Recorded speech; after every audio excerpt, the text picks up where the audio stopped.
You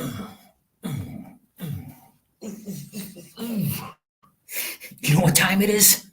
It's time for the Grievance Gordy Show. Grievance Gordy Show. Grievance Gordy Show.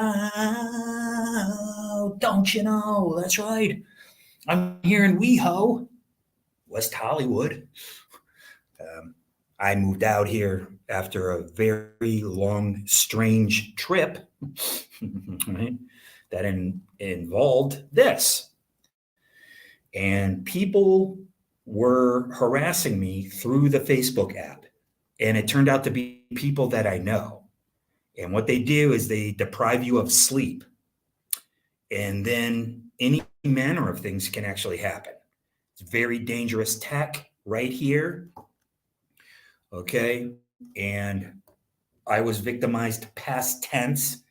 I'll be talking about victimization on my show, the weaponization of victimization. All right. So I'm looking into that stuff now. But the name of today's show is Our Worst Behavior Now Defines Us. DHS Stasi Informers. That's right. This is based on a Brookings Institution thingy that I watched. I'm YouTube exclusive. That's right. Ooh. I'm happy to be here. I'm happy to be anywhere. I'm here to tell my story and also play some music. I'm working on the novelization to a television series. That's what I'm working on, right? Because what's the penultimate, right? I'm a songwriter, I'm an actor, professional actor. Anyways, we'll get into that. If you guys watch my show, please listen to my show at 1.5 while you drive. I do long shows. I want to thank everybody for watching my show. Again, you can listen to it at 1.5 while you drive. I talk about a lot of things, and I want to thank the person who bought something from Kindle for me. It said they were from Japan. I don't know. Somebody might have a VPN. They might be right in my own neighborhood. Who knows? I eat off the EBT menu, and I don't ask for any money. Okay, I'm in West Hollywood simply because I didn't want to freeze to death in Michigan. I talk about my real life, but I also understand that how victimization can be weaponized, how I will be exploiting you. But I struggle with that because I'm a memoirist. All my writing will be a pinned comment. So if you want to look into that, you can read a lot of stuff for free. Okay. So I wrote a bunch of songs. I'm a songwriter. And what people don't understand is in my band, I was the songwriter and that was my job. Okay. It's not my job to run a label. It's not my job to book shows and promote shows. I was the songwriter and it eats up a lot of calories. And so and again, I thought I was in a kind of a cool scene, the 1980s punk rock scene. It's a little bit more egalitarian DIY. I thought that there would be local support. I didn't get any support. All I got was just not humiliation, but rejection, not rejection, but just people changing the names of our songs, people associated with the newspaper there, changing the bands that we're playing with. They don't even exist. They would switch names around. We were like the butt of a joke, which I didn't really care about, but I put up with it for 10 years and people don't understand this. Okay. I put up with it for 10 years, guys. That's a long time. Okay. My band was around from 1985 to about 1991.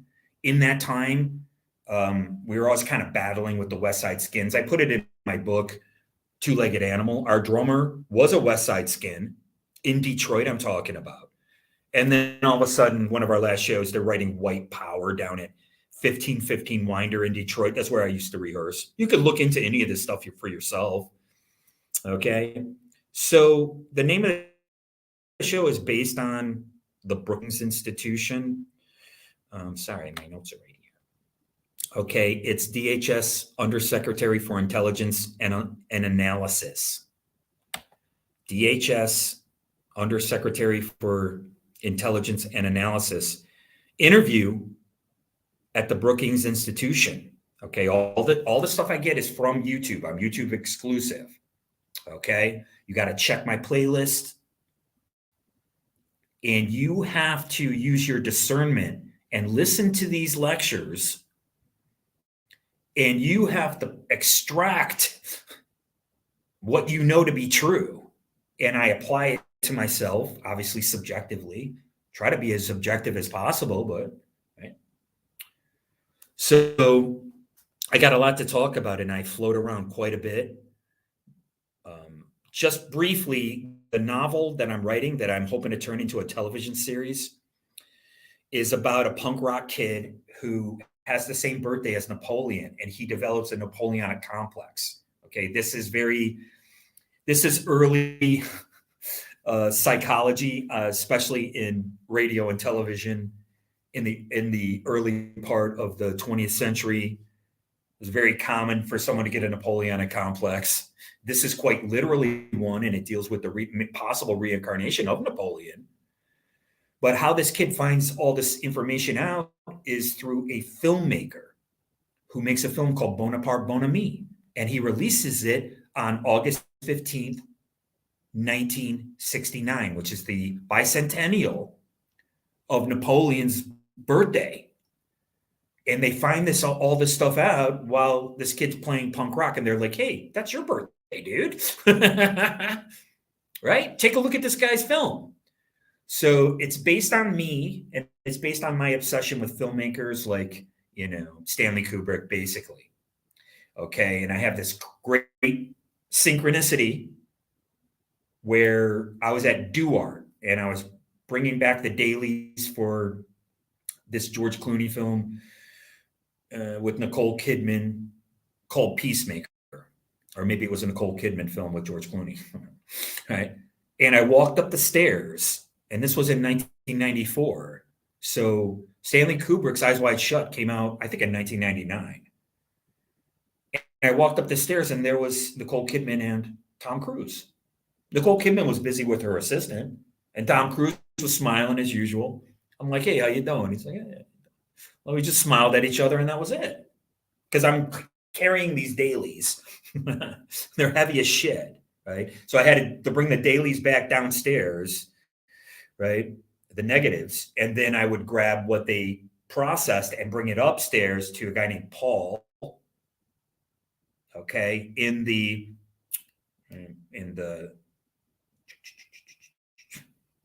sorry, I'm boomer cusp, right? He was the projectionist, okay. And through Paul, I was able to actually see Looking for Richard, and he was doing a screening of Looking for Richard, and right, Al Pacino was there. All right. So I talk about these A-listers, right? So I'm sorry, let me go back. Sorry.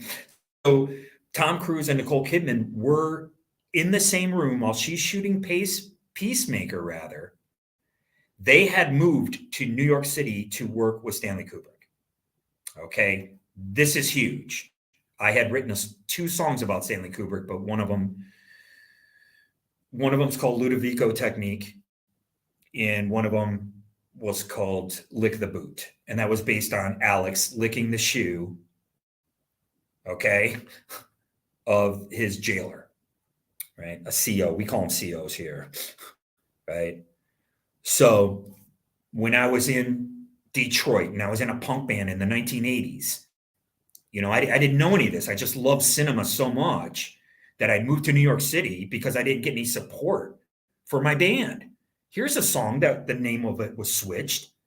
I don't know what people's problems were, but I think later on I found out that some people have a sexual attraction to people who look like me. They certainly had a sexual attraction to my sisters. I have 3 sisters. Okay.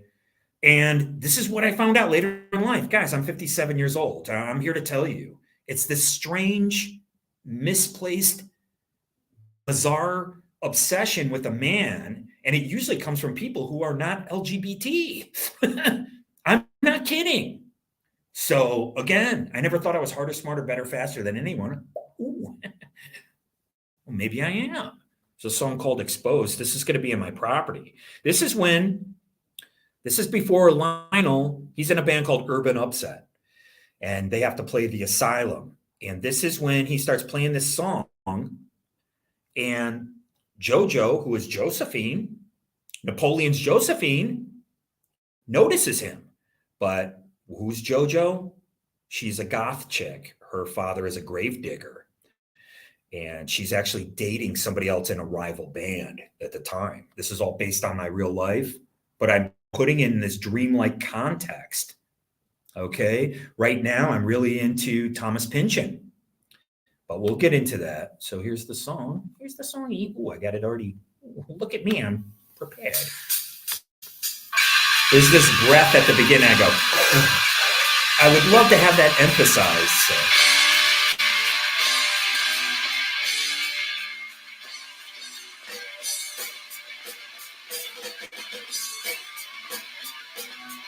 Called Exposed. I was getting into film, and I was thinking about film exposure, and it's written about an unrequited love, like I'm talking about.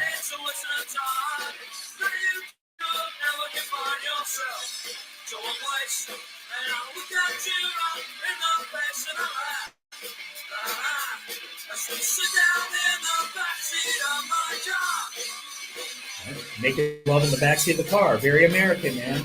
Where we're coming from.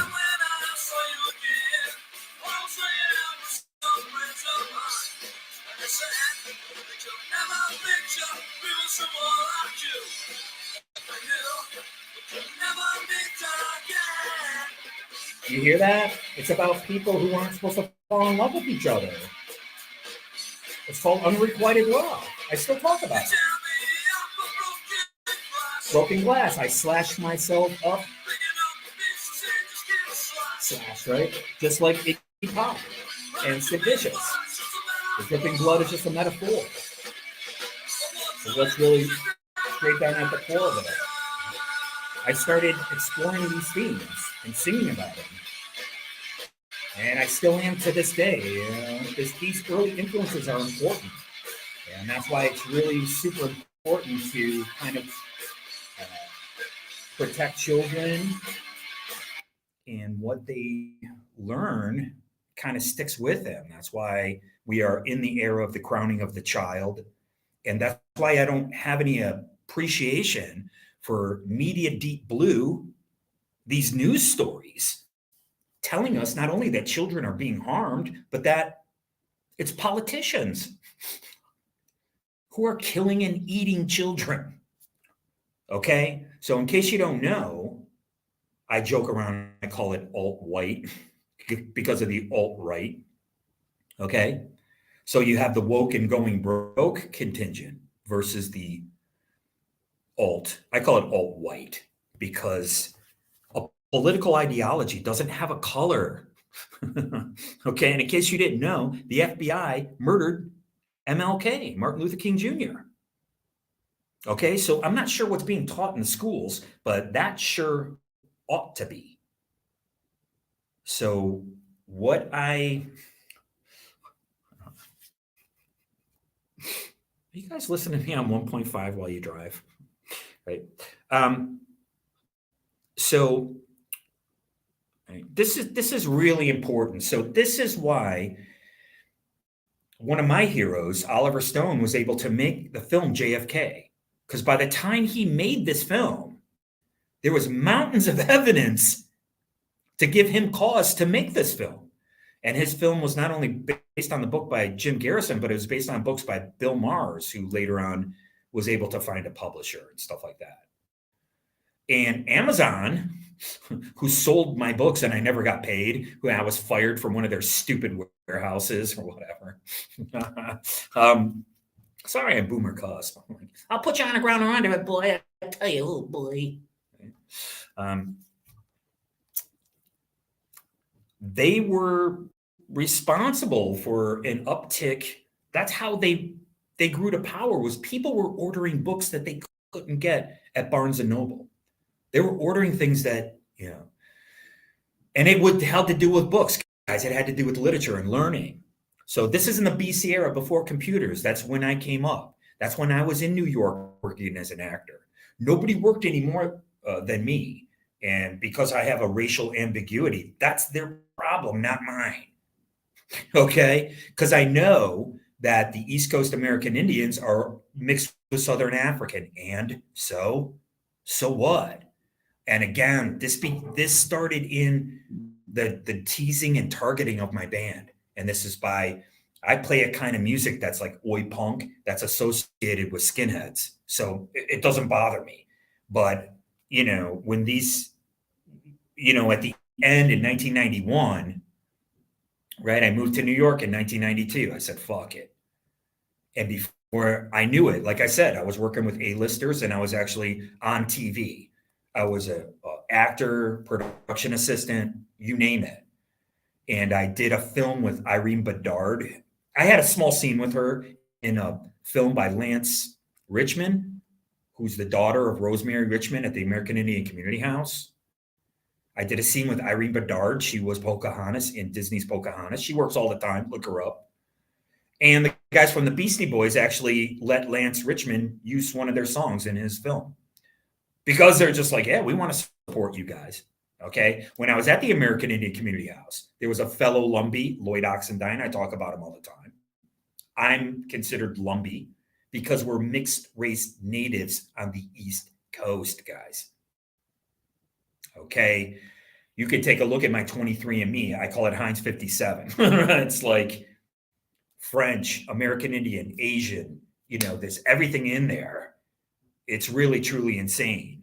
But with the racial climate here in the United States, why do you think a lot of jazz musicians went to Paris, right? Why do you think a lot of stuff that was going on in Paris? I was really inspired by the French New Wave films, specifically Godard, just having fun with cinema, right? And like Paul Schrader, they actually started as critics of cinema. And they're like, man, this isn't where the zeitgeist is. Okay. And so I talk about these things a lot, the spirit of the times and the zeitgeist, right? And when you have something like the DHS, Department of Homeland Security, they're basically using snitches and informers, the Stasi tactic.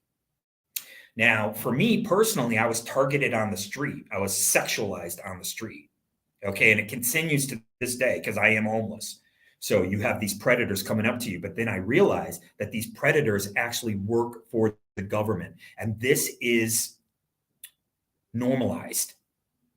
And so when you hear these stories about some big bad wolf, usually African American, I'm not going to lie, hanging out, waiting for some newbie to roll in to town off of a bus so they can sexually exploit them. Well, it ain't some big bad wolf. It's actually people in our government.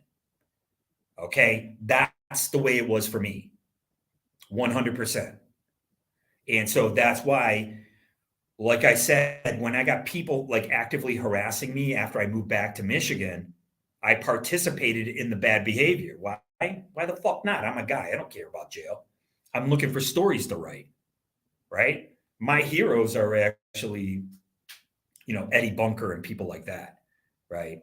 I was tapped to become a police officer at 1300 Beaubien, okay? In Detroit. I say a lot of the same things over again, but you guys got to understand this, all right? There was nobody who looked like me in Michigan. You were either African American or you were a Peckerwood. That's just the way it is. And it's still that way to this day. It just is. So, yeah. So, sorry to say, my racial ambiguity caused me to leave Detroit in 1992. And before I knew it, I was featured in a commercial. I actually did 3 commercials. I did about 5 plays plus the 3 in Michigan that I did. Some of the plays I had really small parts in. That's okay. You're talking within 5 years, guys.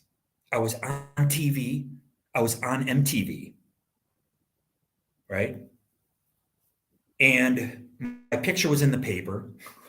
I did a play where they quote unquote discovered Chaz Palminteri. Guys, unprecedented. I worked nonstop. Okay. But I was called a non-traditional actor. And I was repped at Don Buchwald's office. I never booked one thing through them. I did 2 voiceovers, one for Time Life Books and one for Scholastic Books. You could still find it online under my name, Gordon Douglas Eisen. I'm the only Gordon Eisen that matters. Okay? Make no mistake about that. Okay? This is my real life. I talk about it on my show. Why? Because you have to, I use it to contextualize kind of what I'm talking about and make it more personal. Okay? But I want to stand back from that victimhood, because my father was actually taken out of our family by a homewrecker. He had 4 kids and he was targeted at the bar in Michigan because how beautiful his wife was and how racially ambiguous we are. And so this woman took our father out of our house. It was brutal, just brutal. This is nasty business, and this is racially motivated. Okay. Why do I know this? Because I became my father. I spent about 20 or 30 years in the bars. From the time I was, 18 until I was 40 some odd years old. I still go to the bar. I still do a bong rip, have a beer. I don't think there's anything wrong with it. Okay. I took a different stance. I took 2 years to become sober, took 2 years in Michigan. And that's when I was writing the Linoleum Blown Apart sessions. So my songs are from the 1980s. These are original songs from the 80s. And I wrote again under Linoleum Blown Apart in the double odds. Okay. And it's been told to me numerous times, I got a buddy in the DHS. That's it. The DHS was created after 2001. Okay. So Stanley Kubrick did a film called 2001. And then what happened? We had a major event in 2001 because it's part of the Metonic cycle. This is a 19-year cycle. Metonic meaning moon. This is a lunar cycle. Michael Burry just put down $1.5 billion that the stock market is going to crash. This is based on the circadian cycle of 17 years. Your circadian rhythm is in your body that has to do with your sleep. And you're up for 17 hours and then you sleep for 7 hours, right? Approximately, sorry, nothing is exact. And in 2017, I was supposed to self-harm, and it would have been by hanging. And it was coming through here. Unfortunately, my wife did know about this. So she must have been part of DHS. I don't know. Okay. There is no revenge. I'm here to tell you. That's why we watch revenge films. Okay. To satiate that, because we all want revenge for wrongdoing. And so the next episode, I'll be talking about victimization, victimhood a little bit. Right. So they were coming through the Facebook app. That's where they were coming from. They meaning those involved. And I was supposed to self-harm. Now, I talk about rock and roll because, I'm Boomer Cusk from the BC era, before computers. And we can clearly see how the John Hinckley Jr. and, what's the guy's name? I always forget, right? And I still, to this day, I think John Hinckley Jr. harmed the president, and the other guy harmed John Lennon. I'm sorry, I do my show extemporaneously. You're thinking of what his name is, Mark David Chapman, and you're going, yeah, you son of a boo. Please leave a comment below, and please share my show. Thank you very much. I have almost twice as many subscribers as when I started. I don't live in a world of cancel culture. Okay, that's in here. I don't need any money to do my show. And that's part of my punk rock ethos. And part of that punk rock ethos was being traumatized in 1980 by the events that happened 4 months apart with Mark David Chapman and John Hinckley. Okay. So, right, this ushered in the next Metonic cycle of 1982. So from 1982 until 2001, that's a Metonic cycle, right? But in 1980, they had these operations that were 4 months apart. So that's part of what? The circadian cycle of 17 years. So it set a precedent for our minds, in mass media. You have to study mass media and the effects of mass media. And a lot of people are looking into this stuff now because of social media. Okay. And so, with this being a neurological weapon that people use, and they've been using it that I know about literally for almost 20 years, I've known about this and I haven't seen one show about it. So, what these little security guards do, they must be part of DHS. They're snitches and they're basically Stasi from West Germany. And they can press a button on here and it can attack your neurological system. It attacked me so bad, I went to go get a CAT scan in the state of Michigan. A lot of this stuff was coming from the state of Michigan. Okay, so let's take a look at some notes here. Like I said, I always like to play a little bit of music to break it up. I'm really proud of my musical accomplishments. And, I had to make a decision in Michigan and I decided to come out to Hollywood.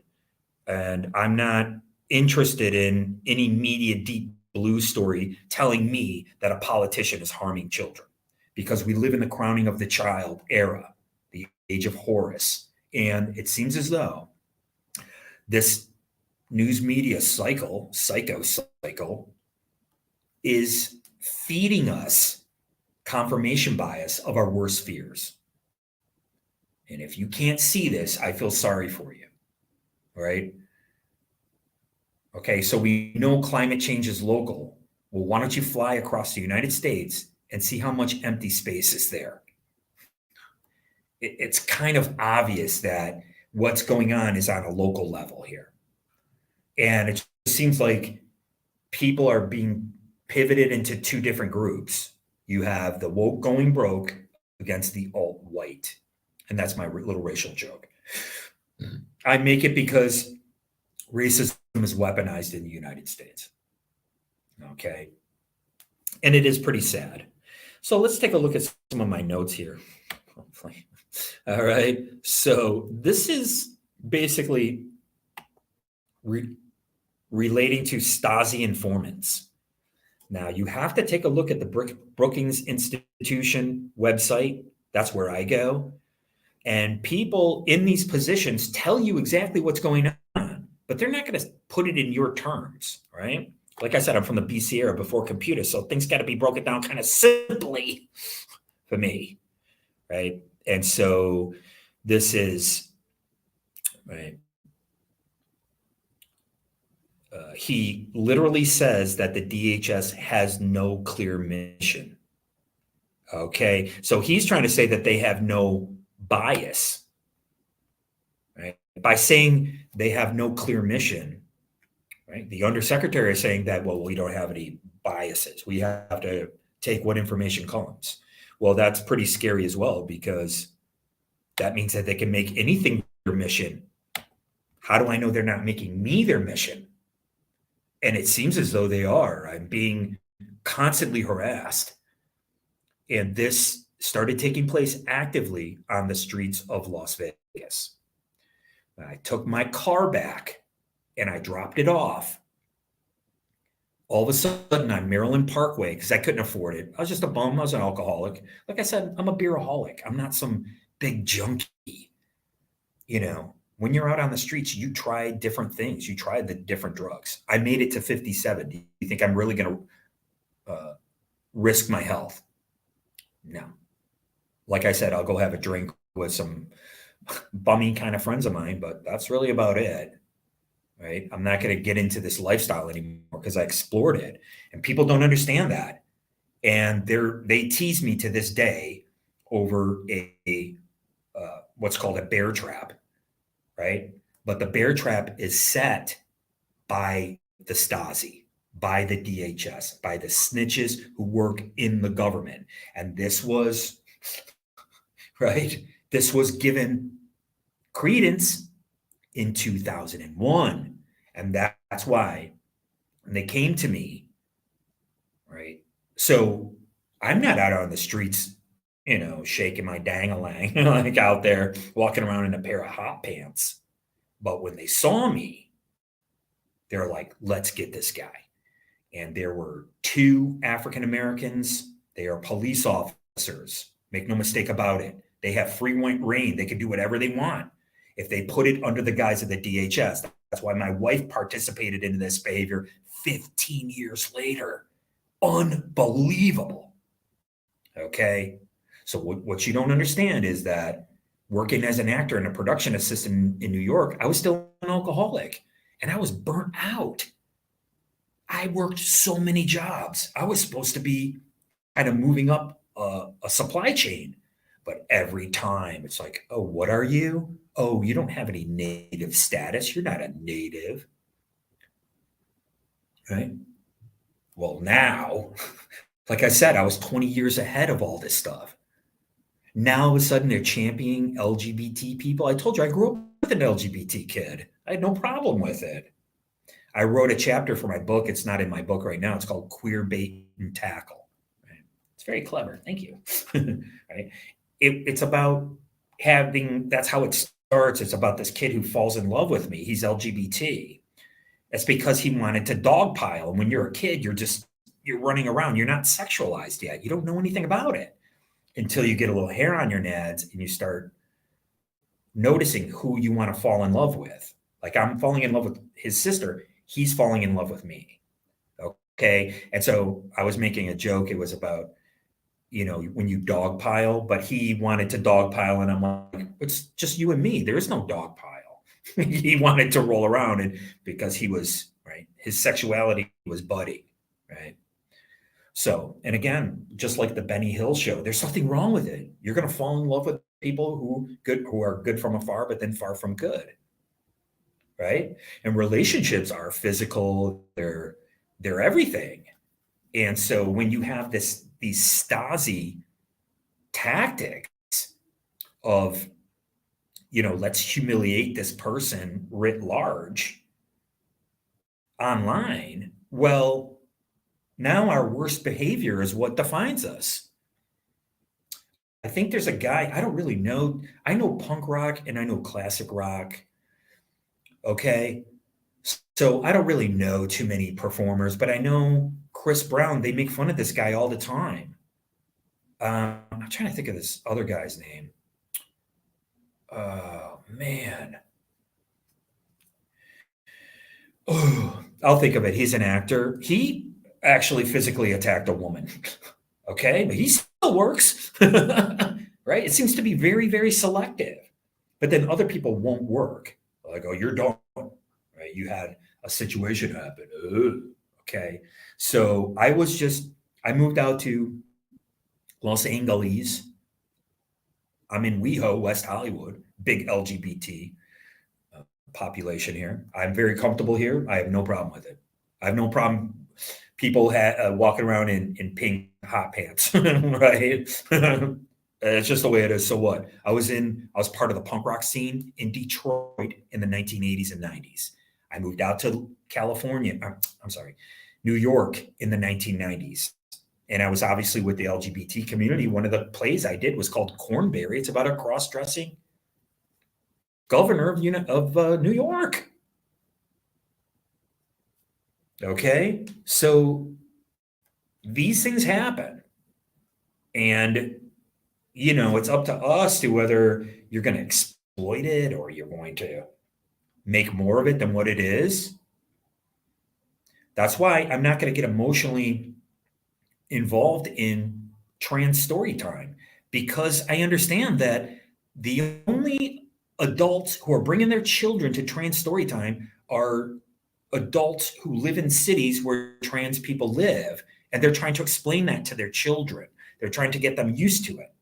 Okay. I'm not here to make a judgment on it, but that's all online culture is, virtue signaling. Now, I'm, almost 60. My sister's almost 60. This is the type of relationship we have. And this is why I always liken my growing up to The Sopranos.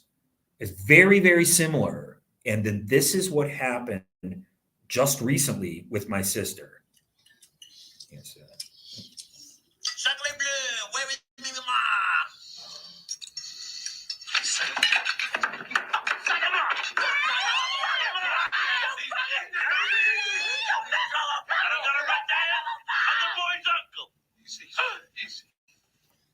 See that?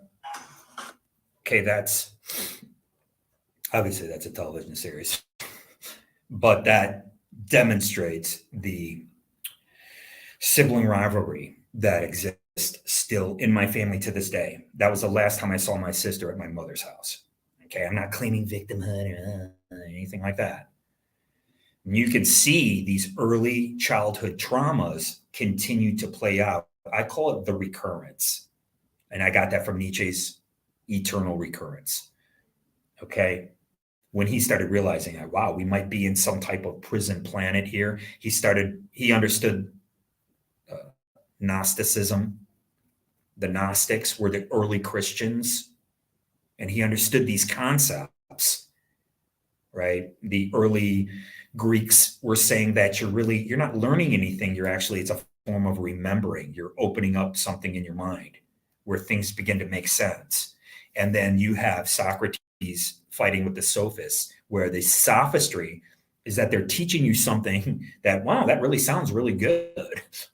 But how real or true is it? Okay. So pretty heady stuff. This is why I've always retreated into what?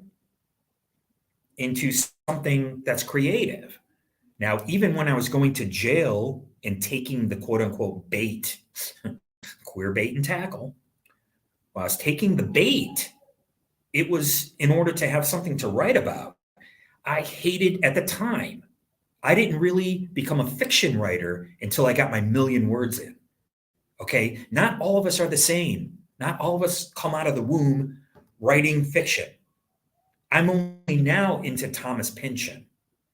Okay, where filmmakers like Paul Thomas Anderson, he must have been reading Thomas Pynchon, at a really young age, and he kind of understood it, right? So I relate more with filmmakers because it is the ultimate. And because there was trauma in our household, there is no blame. I always refer to the I Ching. There is no blame. I loved to go into the cinema, and my mother would write me notes, and I could see any R-rated film. And I was like 10 and 11 years old, and I would go by myself, and it was very scary. Why? Because I was actually being sexualized and approached for sex at a young age. Take a look at this this new author that I just learned about, Samuel R. Delaney. Holy smoke. This guy lived in Harlem. He was mixed race. Samuel R. Delaney. He wrote a book that is, it's about a pornotopia. It's about raping. It's called Hogg, Hogg. And it's about post-pubescent children. Now, because I'm from the BC era, before computers, I'm a trained actor, which just means I have a method of finding the truth within me. And I could display that truth without being psychologically damaged, which means I could show a truthfulness in my portrayal of a character, no matter how damaged that character is. I love character development. That's what I really love. That's what I talk about a lot of times. They have to have a raison d'être. They have to have a reason. for behaving the way they do. Right? They have to have a reason for it. You have to justify it. That's why I'm writing this novelization and it has all these different characters. Yes, I have to write the female character, just like Thomas Pynchon and these other great writers that don't come to my mind right now. Shut up.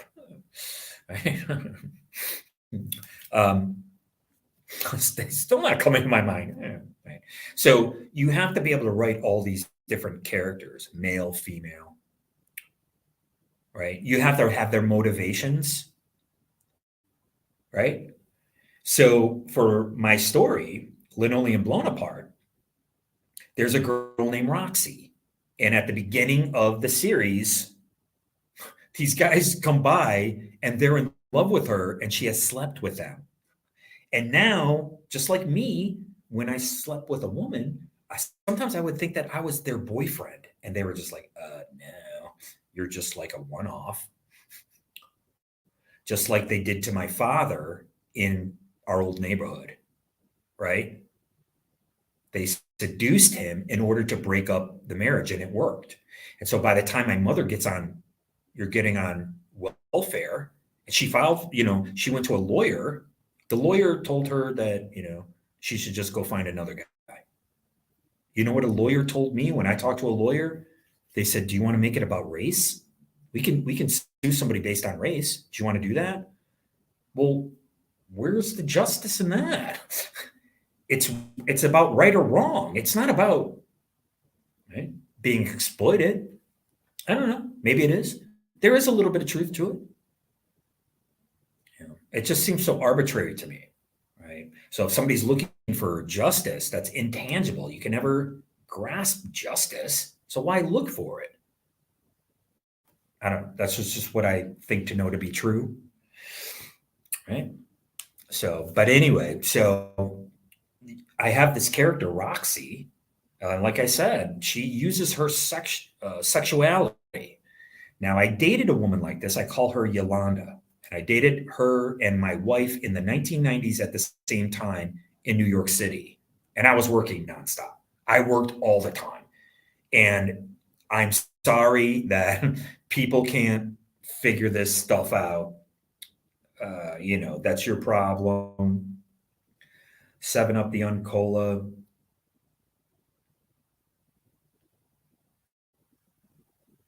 Guy from 007. Let me see if this comes up. Here he is. So when I was repped by the Don Buchwald agency, I was only invited to one party. And it was really cool. And right. So this guy was there. So this guy was being. If they would only pour a glassful of crisp, keen-tasting 7-Up, they will find it's remarkably easy to enjoy a taste. So light and refreshing. You know you love the taste of 7-Up. Marvelous. So why let the taste habit keep you bottled up?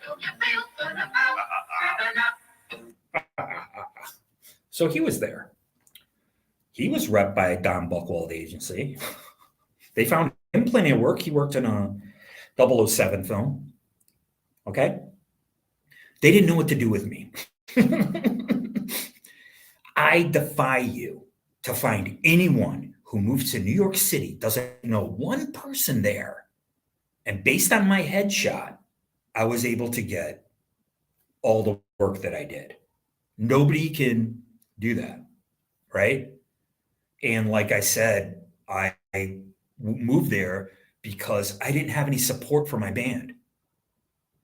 I didn't know that non-LGBT skinheads and others thought that I was sexy. I had no idea.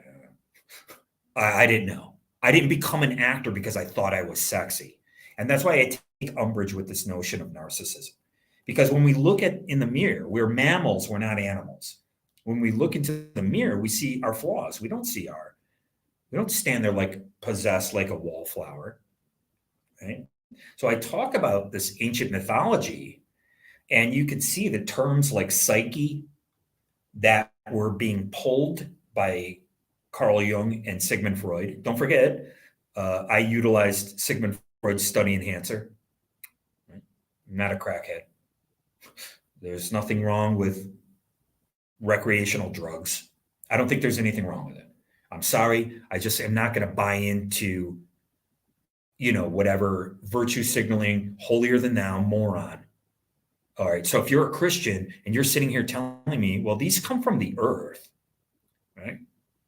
And quote unquote, God made the earth. So as long as we utilize them correctly, don't we use cocaine as an anesthetic or, makes it numb, right?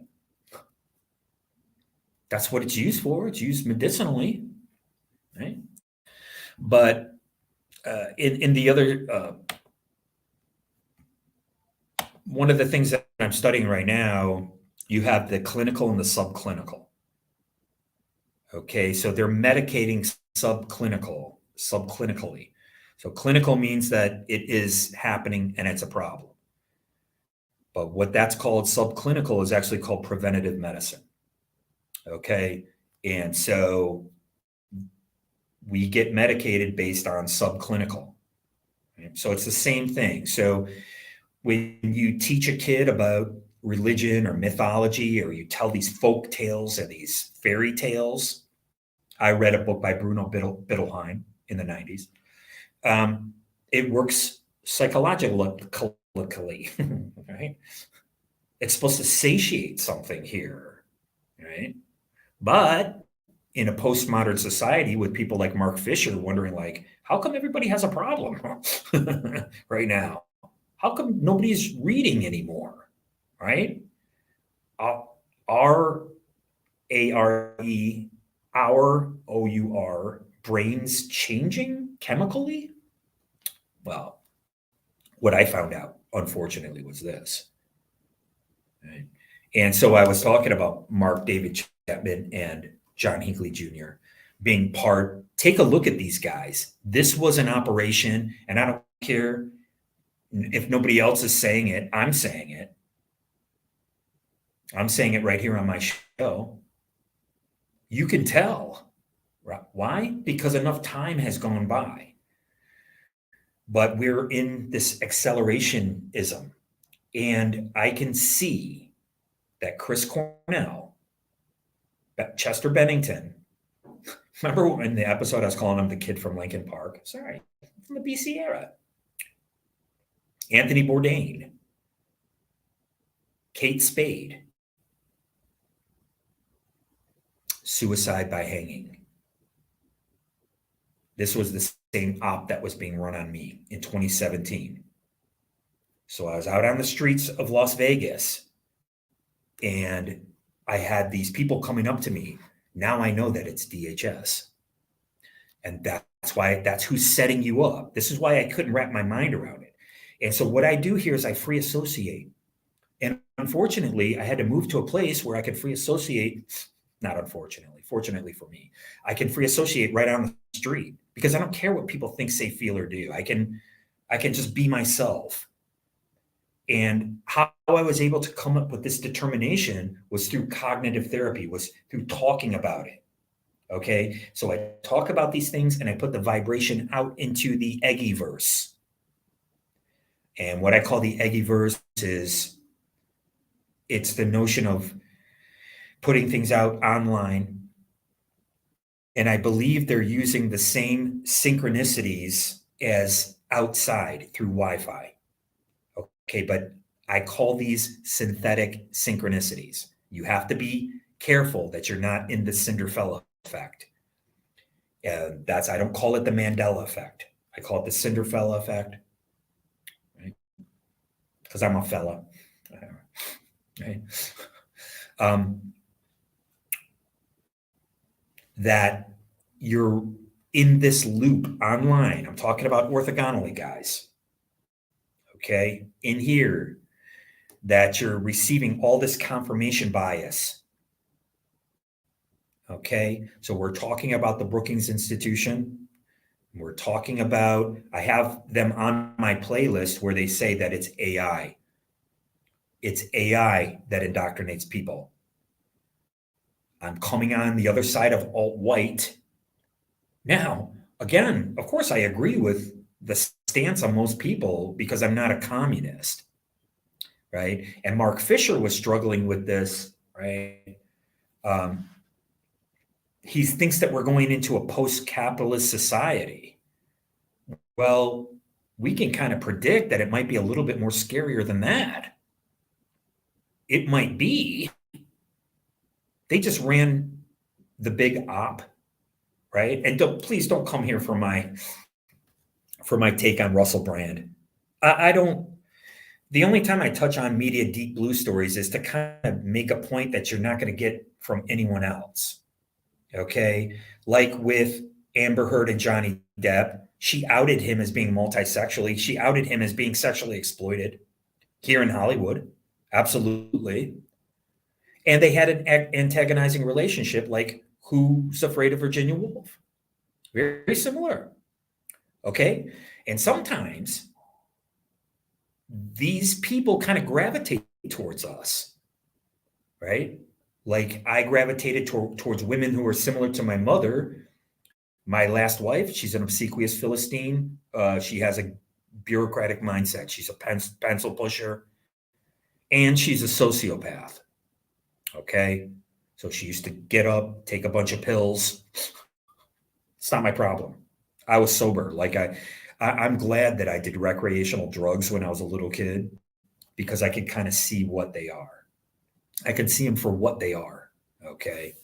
So, yeah, cool. We got like another half an hour. Thank you very much for being here.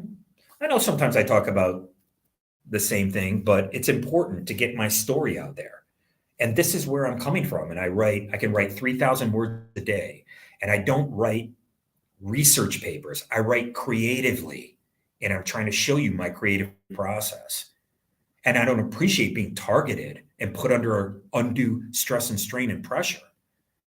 So when you got people running around claiming victimization and looking to get money for it, well, what's going to eventually happen? The money's going to run out. You're not getting any money. And what did they do? They just ran an op where the hospitals are flooded with people. Holy smoke. Do you know how scary that is? That's why it was muy importante to have a strong family unit. Our family was supposed to come together when my mother was sick. They were supposed to come together and we were supposed to unite and say, I love you and hug each other. Oh, what did we get? I already played you the scene with Tony Soprano and his sister. That's exactly the last time I saw my sister. And that was literally just a couple of years ago, sadly. Okay. Again, everybody's at fault when stuff like that happens. That's why you can't leave it for the state to come in. And I talk about that a lot. I talk about mob murders on my show. Why? Because you got these news stories, right? And they're saying, well, this guy he's believed to be involved in 20 mob murders. 20 mob murders? Well, don't you think one or two of those mob murders, somebody who didn't commit them got blamed? Person who had nothing to do with them? A person who might be racially ambiguous? I told you there's a POS back in Detroit used my likeness in a murder article. Well, that makes him guilty of accessory to murder after the fact because he's covering up a murder by using an image of me. And it would be really easy to say, oh, you said you filled out a FOIA request on that. Well, let's go check. Where's the FOIA request? Well, you take a look at Amber Heard. Oh, I'm sorry. I meant to say the Marilyn Manson case. There was falsified evidence entered into the case. Falsified FBI documents. That's right. So if this guy, and he's one of them, back in Detroit I'm talking about, I was never in a rivalry with any band. I don't know what anybody's even talking about, but that's their mindset. They're in some crazy rivalry with me. Well, why don't you fucking tell me about it? And we can handle it in the streets and throw down like gentlemen, right? And then you get up and have a beer. But what you don't do is target an individual. Once they, meaning those involved, realized that I was homeless and living on the streets, they're like, well, let's sexually exploit this guy. Why not? Right? And so that's why I took the bait, queer bait and tackle. And so I had something to write about. People didn't know that I OD'd in 1999. I died and I was brought back with Narcan. Okay. I was actually, I don't want to get it too far into it because I'm part of this gritty you know, I don't know what anybody's age is, but I grew up in 1970s Detroit, and I talk about it in my book called Two-Legged Animal. My writing is right up on Kindle. I've never gotten paid from Kindle. And as a matter of fact, this kid was teasing me about one of these dumb bear traps when I was at Amazon. Okay. And that's why I said, you want to step down the street, son? I don't know who you think you're talking to. And they're like, Gordon, we're going to have to let you go. You're making threats. You see, they put an S on the back. Threats. That means more than one. I didn't make more than one threat. I said I was going to whoop this kid's ass off the property. Right. So I guess I was supposed to just keep my mouth shut and not say anything. Right. I'm a little too old to play that. I'm out of that game. I'm not here to play games like that. And I'm here as a testament to my generation. My voice is just as valid as any one of these fake racists from Michigan.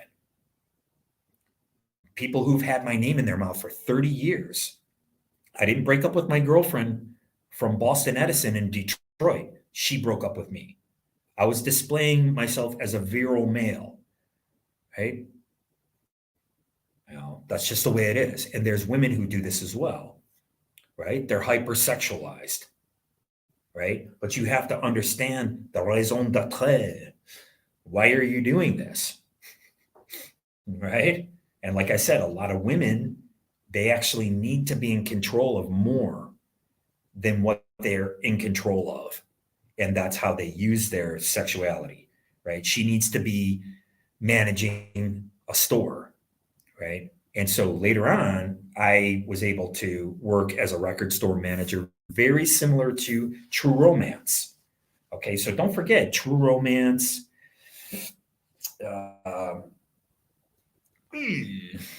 Natural Born Killers. Okay, these scripts were actually were inspired by an African American guy from Detroit. Okay, and he moved out here just like me. Right, I'm mixed. I don't consider myself white or black. I just don't. I consider myself a Lumbee native. Right, I think that marooning is how the West, quote unquote, West was conquered, because it goes back to the Turks and the Greeks fighting each other. Right. I think a lot of these old history stories, you know, about walking through the roads and they're ankle deep in blood from killing people en masse, not really buying it. Right? I'm not really buying that too much. When you look at the practicality of something like that, you know, how practical is it? You don't really have to kill a bunch of people when you show up with a bigger army than theirs. Right? Yeah, people are going to die, just like now when they drop these bombs and they're recarving up Eurasia, which is what's happening, guys. Okay. I think there's a channel called Futurology on YouTube. Excuse me. And they talk about how they're going to be cutting out swaths of Earth and they're going to be creating new Suez canals. Trouble in the Suez, we did. Sorry. Got to make it fun. We'll be getting back to talking about Linoleum Blown Apart, my novel, soon. In the further episodes this week. Please put it on 1.5 while you drive. Just listen to me. I do a theater of the mind, and I take you to very crazy things, places, scary. Sometimes they're scary, right? So, right. Oh, ooh, my back hurts. I sleep in my car, and I am homeless. That's just the way it is. Okay. And we're talking a little bit about DHS and the Stasi informers. This is the Stasi. This is, okay. This is the Ministry for State Security in East Germany, and it was a network of civilian informants. That is what's happening. People are ratting each other out right on social media. And I believe with these people, what the incentive for the DHS is, what they created post 2001 now, that's when they created this. They weren't supposed to have it. That's why there was a bit of a clash between the powers of the FBI and the CIA and all this kind of stuff. It's like, you're supposed to be foreign. You're not a domestic. But the Department of Homeland Security made it domestic. And after 9/11, they started calling the United States a homeland. I actually made a comment before, and I was just like, I wasn't born in a homeland. I was born in a place called America. Okay. So times change, people change, things change. And it's important. My history is important in context of 1980s punk rock in Detroit, 1990s acting in New York City. Okay. And then, whatever else my history is from there, being a mixed race American writer who doesn't have an allegiance towards anything. I'm not interested in racial politics. I'm just not. Like I said, I was beaten up on both sides. You just kind of take your beating and you go with it. Okay. Right. But what I wasn't expecting was the sexual exploitation. That was very bizarre to me. And it still goes on to this day. What I consider is, I think it's unnatural for a person who's not LGBT to be obsessed with another man if you're a man. Right? There's a friend of mine, and he made a collage when he was younger. It's very interesting. He was telling people in his milieu that he was homosexual, and they were like, no, you're not. They were telling him what he was. This is in the BC era, before computers, guys. This is in the 1970s. And he knew this. He knew he was LGBT, right? And he made a collage of a male star who was on TV from Tiger Beat and all that. Okay. I never did that. So, right. Even though I'm racially and sexually somewhat ambiguous, I was into women's legs, still to this day, right? For better or for worse, whatever it is. I'm a leg man, I guess. I don't know. Right. I think it's because I was always looking down at the ground. I was dominated by my mother. And I got into relationships with women who were just like my mother. Right? That's what we call the recurrence here. For better or for worse, for good or for bad. It's just the way it is. And I think I can have these conversations with you guys, but you can't have these conversations with your siblings. Last time I talked to my sister and I was trying to talk to her about just life and stuff, she had a case of deer in the headlights itis. I mean, she just looked about as dumb as a box of rocks and a bag of hammers that broke them. You got to be able to relate with your family. And if you can't, your family's broken, then outside forces can come in and exploit people in your family. And I think people in Detroit knew this. And I think people know it now. I think it's normalized and writ large. But you got to walk those eggshells of like, well, am I a victim? Have I been victimized? And I told you, these people online, especially in the alt-white, are just virtue signalers, just writ large. These people act like they've never broken a law in their life. I was just like, excuse me? I mean, you see this on both sides, guys. Okay? We talk about a lot of things on this show. This is a very important and prescient show because I'm showing you what my creative process is. And the result, you'll be able to see it eventually when I'm able to sit down and finish this book. I actually have to try to get a bed at a shelter. This is how I butter my roll, as I say, right? This is, instead of saying this is how I roll, my car's broke down and I live in it. This is how I butter my roll because I've lived this life before. I've lived a life as a homeless person. Okay. And, for whatever that's worth, I just wasn't expecting post 9/11. I write about it a little bit in my book, Two-Legged Animal. I want to thank the person who bought my book. I've never gotten paid from Amazon, ever, not once, not one day. And I know numerous people from my childhood bought my book when I put it up in 2015.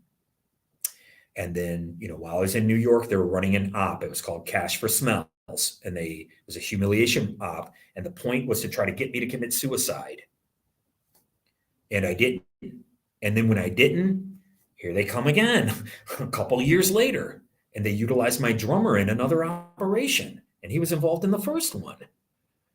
These people wanted me dead. And by these people, I mean the people involved in this. These people are out of their minds. And when you can weaponize something like race, you have to take that off the table now. Now it's weaponized. Now, right? Female exploitation. Look at what's happening in the Me Too movement, right? Oh yeah, 30 years ago, this person raped me. What? I'm sorry, I don't mean to belittle it or anything, but wouldn't you naturally, right, have this come up? What is the statute of limitations on this? And so they're removing the statute of limitations here. And we're getting into new territory. That's what I'm talking about. So let's take a look here. Oopsie. Right? So this guy from the DHS, he says that there's no clear mission in INA. So he says we can take intelligence from FBI and CIA, and he's talking about setting up police stations around the country. He talks to state and locals about what the people are talking about on the street. Okay. Right. So he used the term indicia. Okay. So he used this term. And that's why I am a wordsmith. I get into the etymology. That's why these early scribes and these writers of these religious texts understood this morphic resonance, where you're saying these words and they have power. That's what spellcraft is. If you go around saying something enough, then it kind of manifests. Okay? There is a there to all this. Okay? So let's take a look here. Oopsie daisy. Making all kinds of mistakes as I do. I got boomer energy. What do you want? Yeah. All right? So indicia are signs and indication and distinguishing marks, but right, you're making a sign, you're making an indication. It's a distinguished initia. Okay, indicia. I'm sorry, it's indicia, but it's also Latin for what? It's Latin for informer. It's Latin for informer. So the second in charge of the DHS in his in the intelligence and analysis, according to his interview at the Brookings Institution, I urge you guys to subscribe to this channel and check out things that they actually talk about. Okay. I was calling it the Brookings Institute because I get it mixed up with the Esalen Institute. Is it an institute? Is it an institution? Right. But it is the Brookings Institution. And that's what he said. He used the term indicia, and it's Latin for informer. That's what they're looking for. And we all know that in East Germany, this was what they used. This is what the Stasi used. And it was what America was supposed to be against, because you've got pitchforks and torches now, right? So our worst behavior is now right? And so when I took this queer bait and tackle back in Vegas that was being set up by people that I know now were probably DHS, aligned, which could be anybody. You see what they're doing, but these are government people. Well, when this kid, my former drummer, put behavioral malware on my computer and I discovered it, and then I immediately moved out of my parents' house and I went to rehab just because, it was COVID and I was kind of being a weekend warrior. And they were utilizing this to quote unquote run game. Ugh, gross. This is writ large. This is what police do. These people are the moral police. These people entrap people. They use entrapment and they entrap people at work. And they'll, like I call it the duty dollar show. They'll put a shit on $100 bill, slap it on the ground, and then they'll videotape you picking it up. Oh, this is that $100 piece of shit. Well, they actually did that when I was down in Florida. They did much worse. They ran Q ops. Okay. So they were running Q ops down in Florida, and I was going, and I didn't know what, I was really scared. And so you kind of retreat back into, so I retreated back into alcoholism, of course. Of course, I don't think there's anything wrong with it. As long as you're not drinking every single night and you're not running around chasing it. Right?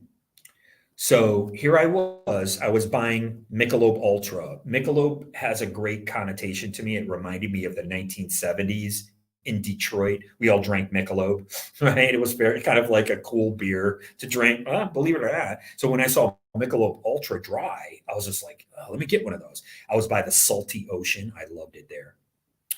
And it just tasted great. And so when I went back to Michigan, they were gaslighting me. And people were coming up, hey, did you want a Michelob Dry? Michelob Dry, Michelob Dry. Well, this is a tactic. Okay, so they knew that I was drinking Michelob Dry down in Florida. You see what I'm saying? And so when they ran these Q ops as well, it's pretty scary stuff. And so I was able to figure out that they were using this. My wife used it. Okay. So when I told her that I hired a lawyer, I lied. And they crushed me. And she gloated and she loved it. Okay. Well, there's no more slapstick. Oh, that's why I always do that. I grew up with Benny Hill. I grew up with slapstick. I grew up with the understanding that you might fall in love with somebody who doesn't fall in love with you. That's what the Benny Hill show was about. It's great, right? And as a young, kid, budding sexuality, right? I love the exploitation of the women on the show. That's what I liked. I used to masturbate, and I actually talk about that in my book, Two-Legged Animal. Right. So this is an adult show. This is for adult themes. I'll do anybody's podcast. I think what's happening now in the podcast sphere, it's really disgusting. They talk to the same people over and over and over again. All right. I've done a lot of things. I consider myself to be an entertainer, believe it or not. I would have to create an entire show. That's what I'm hoping to do here with you guys. Right now, I only do these little lectures right now. You guys, I took down my early episodes. The longer you do something, the better you get at it. Right? So, but I want to try to develop the show. I'm here to actually work. You will see a finished product. It will be my novel, but I have to, it's incremental. Everything is incremental. Nothing happens overnight. I don't care what you heard or what you've been told or what you've been sold. It simply isn't true. Anybody will tell you, it's just like, no, I did this and I did that. And then I did this and then I did that. And then I did this. And then I got my little comeuppance. Me, I don't have a comeuppance.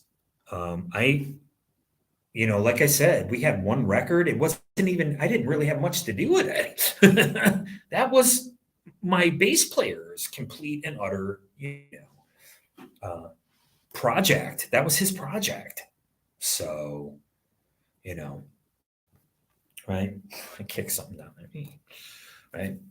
So, like I said, I worked really hard to be a songwriter for 10 years, and then I left. I was like, well, I want to get into acting because I really wanted to get into filmmaking. And back then, there was no video. I worked on video with the guy Lee Sobel. He did Rockabilly Vampires. You could check that out. You could check my work out. You could leave a comment down below. But what we do is we talk about things that are prescient, but in a different way, in a different context. Okay. So he says people are attacking electrical substations. Okay. So according to the assistant director of intelligence and analysis at the Department of Homeland Security, people are attacking electrical substations. Well, how do you know who that is? It just he says like, and what pictures are you getting in your mind? You're probably getting a picture of someone taking a couple of pot shots. I got a picture of like some old timer with a shotgun. I don't want some electrical substations. Well, right. So out of this crisis, that could be done by another agency. They say, well, now we have to put armed guards around electrical substation. Well, everything is electricity. What could be going on there? Who knows? Now you're creating this, like, again, you're creating your crisis. Okay. So it has to do with the infrastructure, and it would cause a tightened security to that infrastructure, obviously.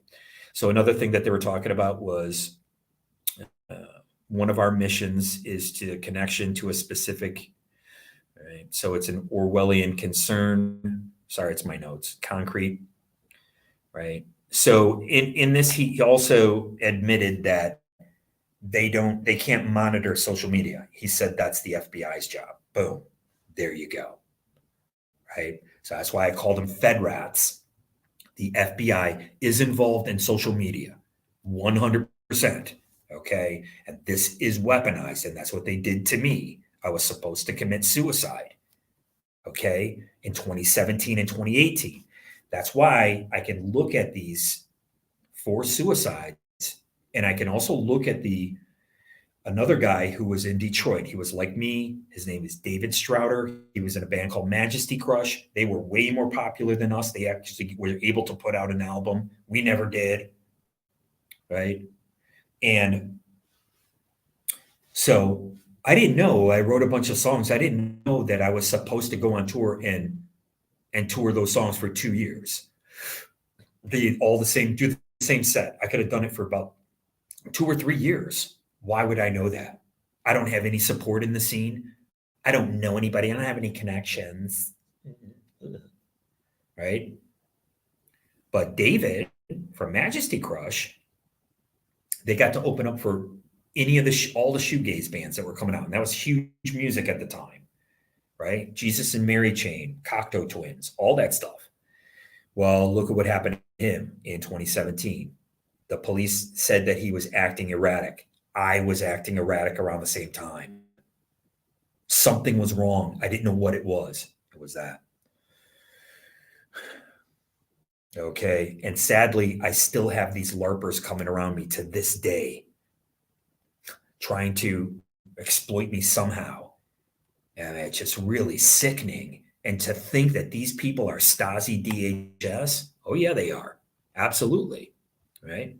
So he mentioned that Clapper and Brennan are going to be involved in this. Well, anyone who knows Brennan, former CIA, he is a complete and 100% partisan. He is, okay, and they're not supposed to have any partisan, right? You have to maintain this objectivity. Well, how? How are you going to maintain that when everything is so vitriolic and it's all based on this, right? Should I go over here? Feels awkward, right? People are getting unnaturally. Okay, so this is the end of politics. So you have this female politician giving a hand job on video. She's a politician. Okay, that's it. That's my cue. Get the hell out. Everybody's involved politically. We have political leanings. These are natural. Okay.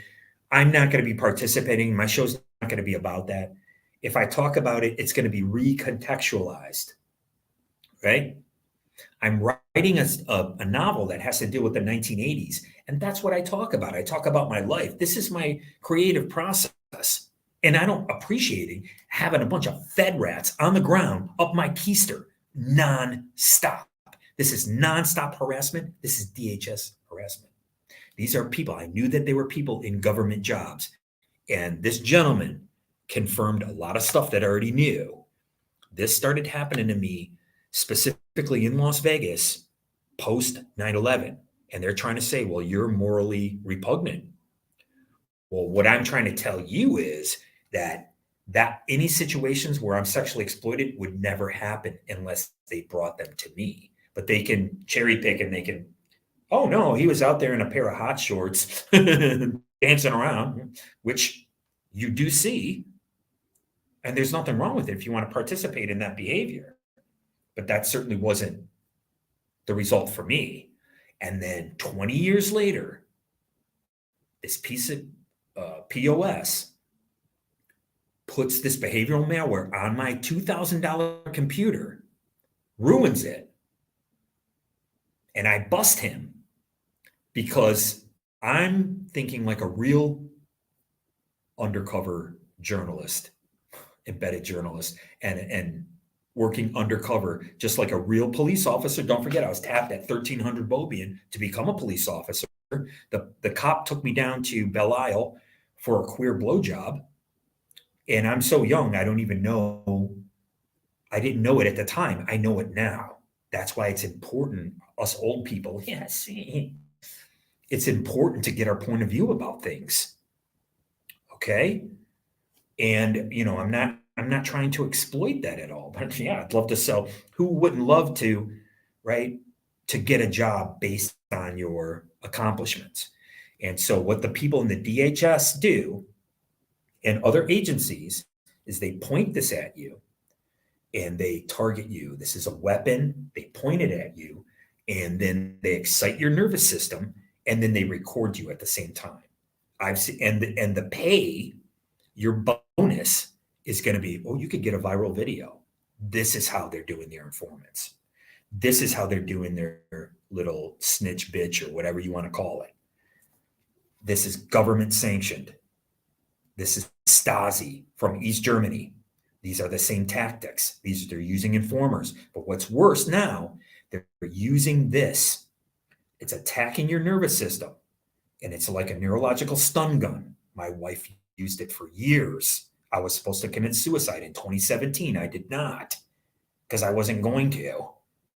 Because I already knew that these feelings that I had, if you're going to sit here and tell me that nobody has contemplated suicide, you're out of your effing mind. We all have. And that's why I talk about religion and stuff like that. I'm a heretic. Why? I was raised a Christian, but I was raised a rebellious one because I was a Lutheran and not a Catholic. The term Catholic just means whole, means the entirety of. Okay. And since I was so rebellious, I rebelled against, the church, just like Martin Luther did. Right.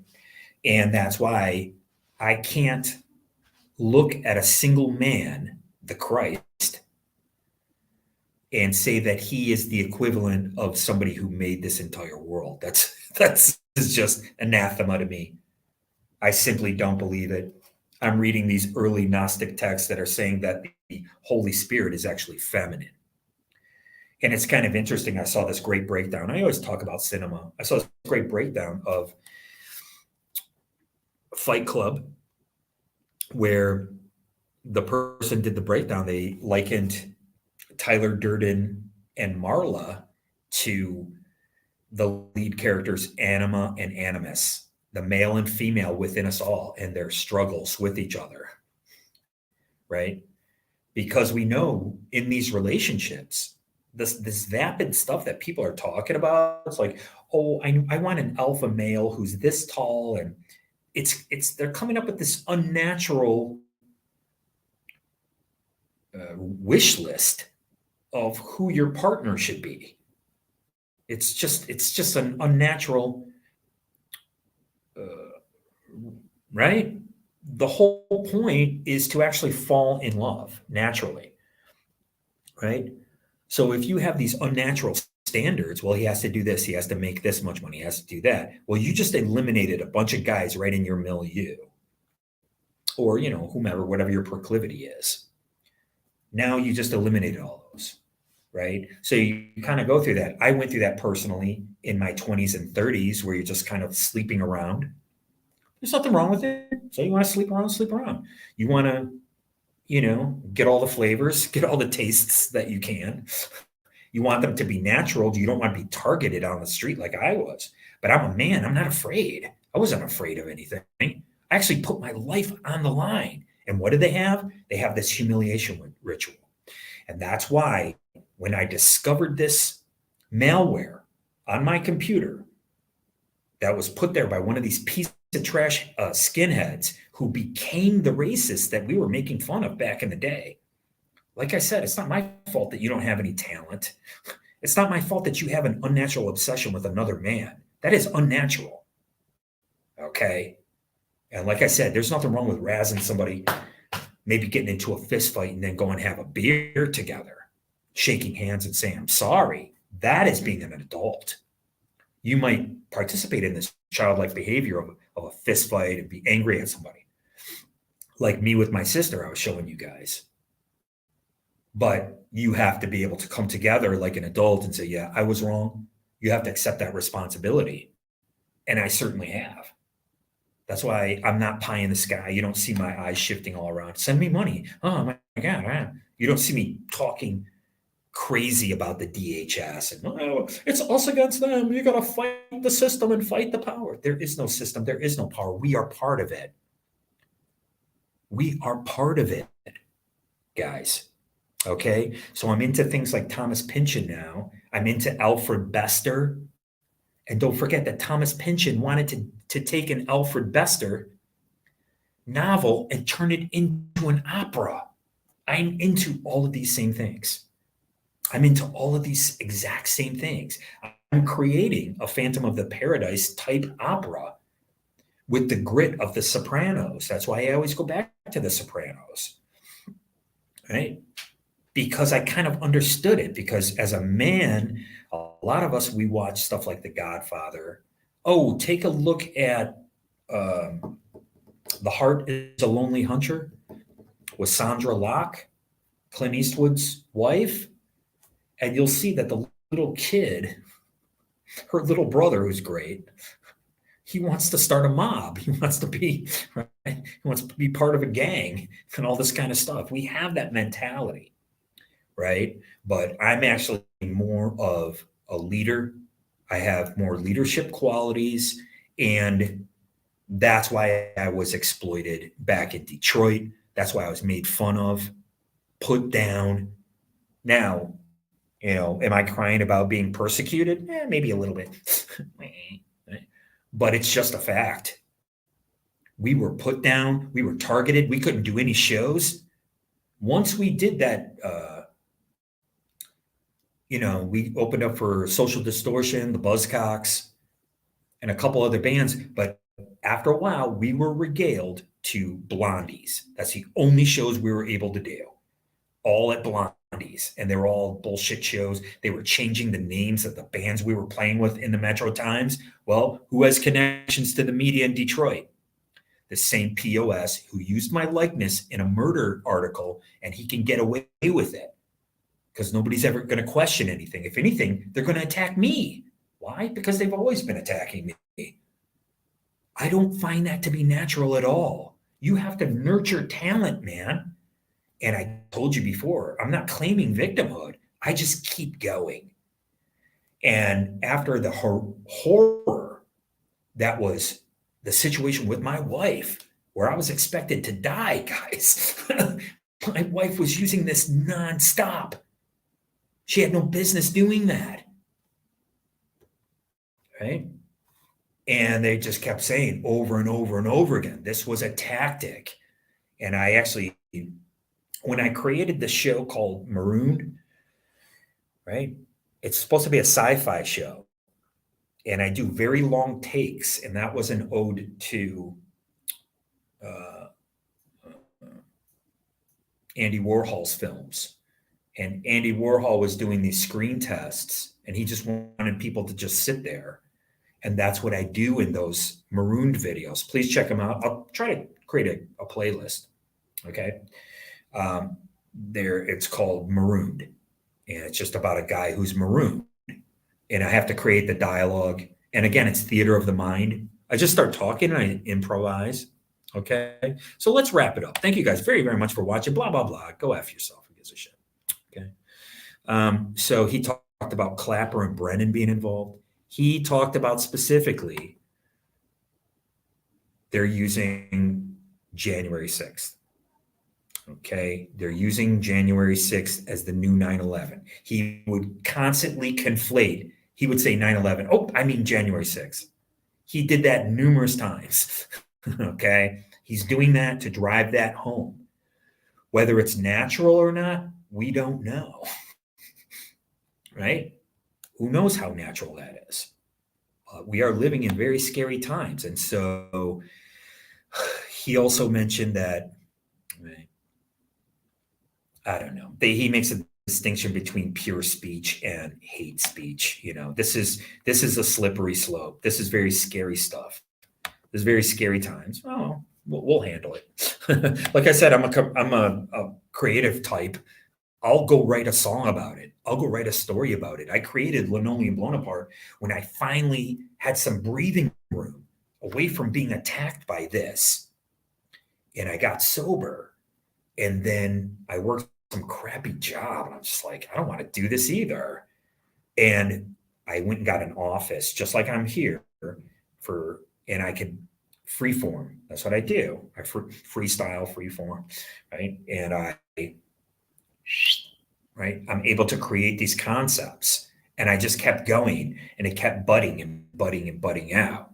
I was supposed to write a second memoir called I, Son, where I was that's where I was in North Carolina, and I was starting to research this. Well, I have to ask people in my family stuff, and then all of a sudden it's this big deal. I'm telling you, what I've been through is brutal. I don't think anyone could manage it. And I did. And again, I started self-medicating using cannabis when I was 11 years old because of PTSD. Okay. I went to a parochial high school where we got the paddle. We got beaten. And I don't like that at all. I don't think it's smart to teach people the English language and then to sit there and use this brute force on them. Well, look what they're using now. Whoever they are, they have this weapon, and they've been using it on me for 20 years, guys, and I'm just now talking about it. Okay, so that's how long it's been around, and you don't see anything online about it. It's really important. It's very prescient. Okay, so it's time to get out of here a little bit. He also mentioned that he's armed with nothing more than a ballpoint pen and a notebook. You know, again, he's giving this kind of aw shucks-ish. Who doesn't use a ballpoint pen and notebook? That's like old school. The guy's about my age, so I still write like that, right? So he's giving this.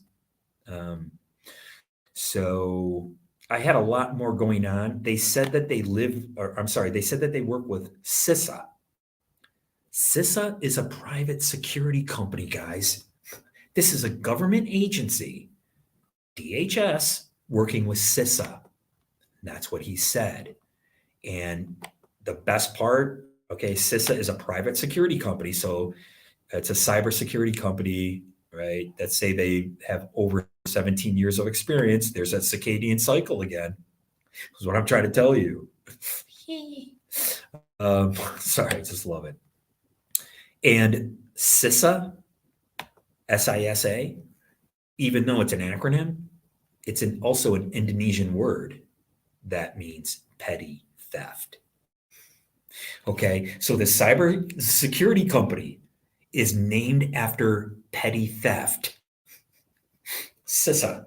That's what it means. Of course, it's an acronym. It means something else. But when you say CISA, you got to go back in time to what it originally means in the Proto-Indo-European language, PI.